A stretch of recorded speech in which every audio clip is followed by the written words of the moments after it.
नमस्कार स्टूडेंट्स। आज हम समकालीन कविता का अर्थ, विकास क्रम और समकालीन कविता के कवियों पर चर्चा कर लेते हैं। समकालीनता का अर्थ और स्वरूप। जब कभी आधुनिकता शब्द को लेकर विद्वानों में चर्चा होती है तो कभी कभी समकालीनता या समकालीन बोध को भी लेकर चर्चा उभर कर सामने आती है। कुछ विद्वानों ने आधुनिकता और समकालीनता में भेद करने का प्रयत्न किया है। यह भी कहा जाता है कि आधुनिकता काल निरपेक्ष मूल्य है जबकि समकालीनता काल सापेक्ष अनुभव है। डॉक्टर हरदयाल के शब्दों में, कोई व्यक्ति अपने समय को यदि अनुभव के स्तर पर ग्रहण कर लेता है तो वह समकालीनता के बोध से युक्त है। फिर भी प्रश्न तो उत्पन्न होता है ही कि समकालीनता का अर्थ क्या है। इसका शाब्दिक अर्थ होगा अपने समय से जुड़ने का भाव। समकालीनता की सीमा केवल वर्तमान क्षण तक भी हो सकती है और लंबे समय तक भी। क्षण विशेष तक सीमित समकालीनता का दृष्टिकोण सही प्रतीत नहीं होता।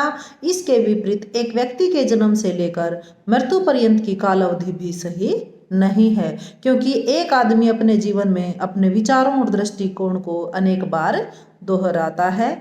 अतः डॉक्टर हरदयाल के इस मत से सहमत होना होगा कि समकालीनता की ठीक ठीक सीमा रेखा निश्चित करने के लिए हमें व्यक्ति के संदर्भ में विचार न करके समूह के संदर्भ में विचार करना चाहिए। समकालीनता की ऐसी काल सीमा निश्चित कर पाना असंभव है जो स्थायी हो, क्योंकि सामूहिक अनुभव की प्रक्रिया और प्रवृत्ति में भिन्न भिन्न कारणों से मानव इतिहास में बराबर परिवर्तन होता रहता है।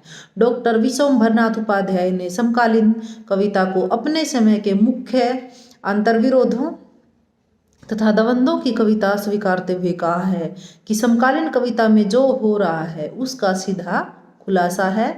इसे पढ़कर वर्तमान काल बोध हो सकता है, क्योंकि उसमें जीते, संघर्ष करते, लड़ते, बौखलाते, तड़फते, गरजते तथा ठोकर खाकर सोचते वास्तविक आदमी का परिदृश्य है।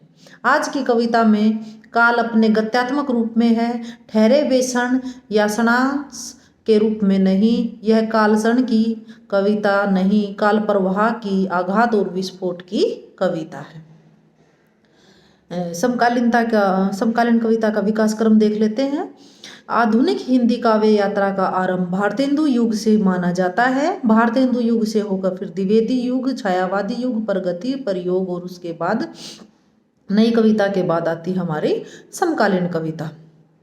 मुख्य रूप से छायावाद की कालावधि थी वो थी 1918 से 1936 ईस्वी तक, अर्थात 19 वर्षों तक रही। तत्पश्चात प्रगतिवादी काव्य धारा का बोलबाला रहा।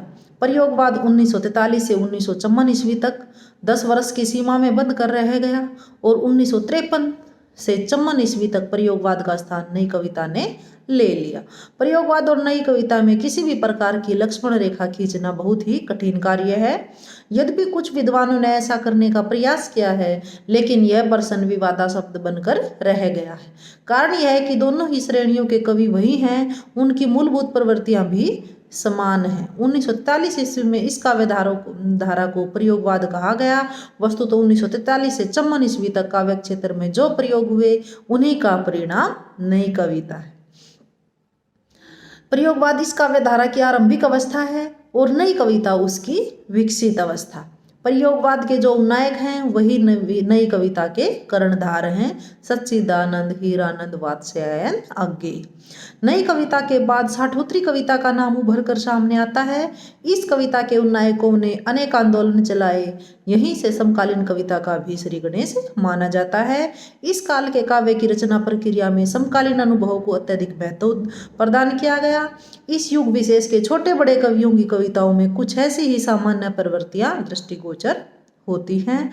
इन्हीं को हम समकालीन कविता की प्रवृत्तियां कह सकते हैं।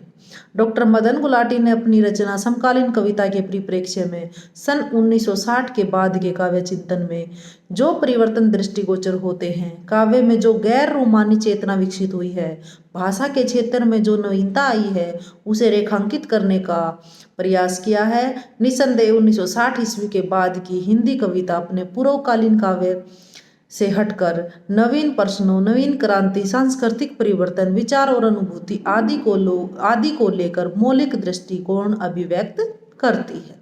समकालीन कविता के कवियों ने 1962 ईस्वी के बाद राष्ट्र, साहित्य दोनों स्तरों पर मोहभंग की स्थिति को अंकित किया है। अब है समकालीन कविता के प्रमुख कवि। तभी कविता के श्री गणेश से ही काव्य जगत में दो खेमे बनने लगे थे। आरंभ में दोनों परस्पर विरोधी प्रवृत्तियां थी। यदि एक को हम प्रगतिशील कह सकते हैं तो दूसरे को प्रतिक्रियावादी। छठे दशक तक यह विभाजन स्पष्ट हो गया था और 7वें और 8वें दशक में यह और भी मजबूत हो गया। यूं तो इसका मूल रूप हमें निराला के नए पत्ते में ढूंढना चाहिए, जो हमेशा स्थापित मान्यताओं के विरुद्ध विद्रोह करते हैं। इस संघर्ष की तीव्रता प्रदान करने वालों में मुक्तिबोध, त्रिलोचन, केदारनाथ अग्रवाल, शमशेर बहादुर सिंह हैं। 8वें दशक में यह प्रवृत्ति हिंदी कविता की प्रमुख प्रवृत्ति बन गई। इस दशक में कुमारेंद्र, आलोक धनवा, श्री राम तिवारी, धूमिल, सलभ श्री राम सिंह, कुमार विकल, विजेंद्र, पंकज सिंह, निर्मल वर्मा, आनंद प्रकाश, चंचल चौहान, शशि प्रकाश आदि कवियों के नाम गिनवाए जा सकते हैं।